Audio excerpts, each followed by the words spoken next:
வணக்கம். இன்றைக்கி நம்ம லதா வியூஸில் கலர் கொழுக்கட்டை, அதாவது யூஸ்வலாக எப்போவுமே சங்கடகர சதுர்த்திக்கு வெள்ளை கொழுக்கட்டை தான் பண்ணுவோம். நான் இந்த முறை டிஃப்ரெண்ட்டாக நேச்சுரல் கலரை வச்சு கலர் கொழுக்கட்டை பண்ணியிருக்கேன். எல்லோவும் அப்புறமா பர்பிள் கலரும். அதுக்கு எல்லோவுக்கு வந்து நான் ஆரஞ்சு கலர் வந்து அது எல்லோ மாதிரி தான் வருது. கேரட்டு 4 கேரட் எடுத்து சீவிட்டு அது நல்லா துருவிட்டு நல்லா மிக்சியில் சின்ன சின்னதாக கட் பண்ணிவிட்டு மிக்சியில் போட்டு ஃபைன் பேஸ்ட்டாக அரைச்சி கொண்டு வந்திருக்கேன். கொஞ்சமாக தண்ணி விட்டு இதை மாதிரி நல்லா வந்து நம்ம ஒரு வடிகட்டத்தில் வச்சு வடிகட்டி தேவையான அளவுக்கு தண்ணி எடுத்துக்கலாம். ரொம்ப தண்ணி சேர்க்க வேணால் கலர் வந்து கம்மியாயிடும்.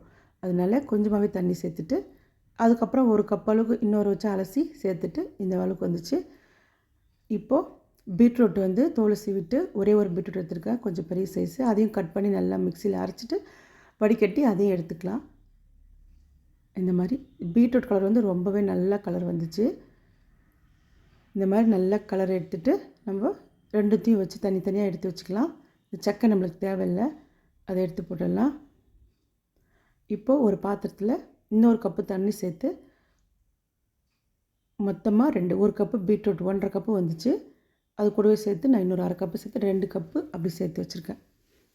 இப்போ இதில் கொஞ்சமாக உப்பு சேர்த்துட்டு நல்லா கொதிச்சதுக்கப்புறமா நம்ம மாவு, நான் வந்து இதில் 1 கப்பு மாவு போட்டு நல்லா கலந்து விட்டால் சரியாக போச்சு.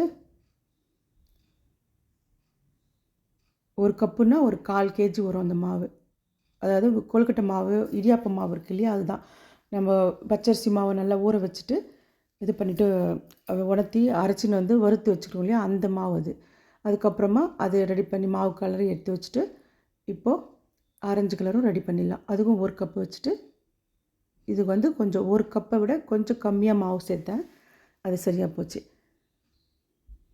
2 கப்பு தண்ணி வச்சா 1 கப்பு 3/4 கப்பு மாவு போட்டேன், சரியாக போச்சு. அதையும் நல்லா அப்படி கலந்து உப்பு போட்டு கொதிக்க வச்சுட்டு கலந்து ரெடி பண்ணிவிட்டு இப்போது கொஞ்சம் சூடு ஆனதுக்கப்புறமா கொஞ்சமாக எண்ணெய் தடவி இந்த மாதிரி ரெடி பண்ணி வச்சிடலாம்.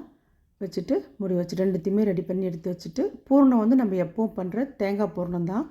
அது ஏற்கனவே நம்ம நிறைய வீடியோ போட்டிருக்கோம், அதை பார்த்து சரி செஞ்சுக்கோங்க. இப்போது தேங்காய், வெல்லம், ஏலக்காயெல்லாம் சேர்த்து ஒரு பூரணம் ரெடி பண்ணிவிட்டேன். இப்போ நம்ம ஆரஞ்சு கலர் எடுத்து ரெடி பண்ணிக்கலாம். இந்த மாதிரி கையில் சொப்பு மாதிரி பண்ணாலும் சரி, இல்லைன்னா மோதகம் அச்சு வச்சுருந்தாலும் அந்த அச்சுலையும் பண்ணிக்கலாம். நான் கையிலே பண்ணி இந்த கொழுக்கட்டை பண்ணி காமிக்கிறேன். இந்த மாதிரி கையில் பண்ணாலும் எல்லாத்துக்குமே நல்லாவே சூப்பராக அந்த மாவு எப்படி வெள்ளை மாவு பண்ணுறோமோ அதே மாதிரி வந்துடுச்சு. குழந்தைங்களுக்கு நம்ம கொஞ்சம் விட்டமினாக கொடுக்கலாம், சத்தான கொழுக்கட்டையாகவும் கொடுக்கலாம். இதை வந்து விரும்பி எல்லோரும் சாப்பிடுவாங்க. நம்மளுக்கு அந்த பீட்ரூட் ஸ்மெல்லோ கேரட் வாசனையோ வர்றதே இல்லை, நம்ம தான் கொதிக்க வச்சிடுறோம் இல்லையா, அதனால் இதே மாதிரி இன்னொன்று எடுத்து ரெடி பண்ணி வச்சிடலாம். அவ்வளோதான். இதை வந்து ஒரு இட்லி பாத்திரம் வச்சு மேல் தட்டு வச்சு வேக வச்சு தண்ணி கொதிச்சதுக்கப்புறமா நம்ம கொழுக்கட்டைலாம் வச்சிட்டோன்னா சூப்பராக ரெடி ஆகிடும் கொழுக்கட்டை. பாருங்கள், இப்போது மோதகம் அந்த அச்சு வச்சு ரெடி பண்ணுறேன் பாருங்கள். இந்த பக்கம் ஒரு கலரு, அந்த பக்கம் ஒரு கலர் வச்சுட்டு உள்ளே கொஞ்சம் பூரணம் வச்சு அதையும் ரெடி பண்ணலாம். அதுவும் கொஞ்சம் டிஃப்ரெண்ட்டாக சூப்பராக இருக்கும். இந்த மாதிரி வச்சு உள்ளே ஒரு ஓட்டை போட்டுட்டு அதுக்கப்புறம் இன்னொன்று ஒரு மோல்டு இருந்துச்சு, அதுலேயும் வந்து இதே மாதிரி வச்சுட்டு 2-3 மோல்டு இருந்ததுனால எல்லாத்துலேயுமே சரி பண்ணி வச்சுட்டு மூடி அமுத்தி எடுத்தோன்னா வந்துடும். பாருங்கள், மோதகம் அந்த பூ மாதிரி ஸ்டார் வந்த மோல்டு ஒன்று, நிறைய கையால் பண்ண மோதகம் எல்லாமே வேக வச்சு எடுத்து வச்சாச்சு. இந்த சங்கட சதுர்த்திக்கு நான் செஞ்ச கொழுக்கட்டை இது. போஸ்ட் பண்ணுறதுக்கு கொஞ்சம் லேட் ஆகிடுச்சு. வெந்த கொழுக்கட்டையை வந்து உடனே எடுக்காமல் கொஞ்சம் ஆற விட்டு எடுத்திங்கன்னா உடையாமல் நல்லா வரும். நான் புட்டு காமிக்கிறேன் பாருங்கள். ரொம்பவே சாஃப்டாக சூப்பராக இருந்துச்சு. இந்த வீடியோ பிடிச்சிருந்தா மறக்காமல் லைக் பண்ணுங்கள், ஷேர் பண்ணுங்கள், சப்ஸ்கிரைப் பண்ணுங்கள். நீங்களும் குழந்தைங்களுக்கு இதே மாதிரி சத்தான ஒரு கொழுக்கட்டையாக செஞ்சு கொடுங்க.